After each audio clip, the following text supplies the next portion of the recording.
എല്ലാം ഉൾക്കൊള്ളുന്ന ഒരു പ്രാർത്ഥനയാണ് മുത്ത മുസ്തഫ ഖത്താദ റളിയല്ലാഹു തആല അൻഹു ചോദിക്കുന്നുണ്ട് അനസ് റളിയല്ലാഹു അൻഹുവിനോട്, അല്ലാഹുവിൻ്റെ റസൂൽ ഏറ്റവും കൂടുതൽ ദുആ ചെയ്യുമ്പോൾ അധികരിപ്പിച്ചിരുന്ന ദുആ ഏതായിരുന്നു? കാരണം നബിതങ്ങൾക്ക് ഖിദ്മത്ത് ചെയ്ത അനസ് റളിയല്ലാഹു അൻഹു അവിടുന്ന് പറഞ്ഞു കൊടുക്കുകയാണ് അധിക പ്രാർത്ഥനയും അല്ലാഹുമ്മ റബ്ബന ആതിനാ ഫിദ്ദുനിയ ഹസന വഫിൽ ആഖിറതി ഹസന വഖിനാ അദാബന്നാർ. അതിലെല്ലാം പെട്ടു കഴിഞ്ഞു.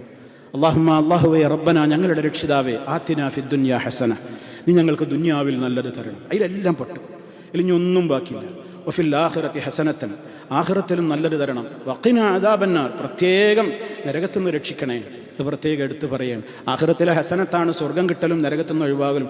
എന്നാലും നരകത്തിൻ്റെ ഗൗരവം ഓർമ്മിപ്പിക്കാൻ വേണ്ടി അവസാനം വീണ്ടും വഖിനാ അദാബന്നാർ, നരകശിക്ഷയിൽ നിന്ന് നീ ഞങ്ങളെ കാത്തുകൊള്ളണമേ എന്ന്.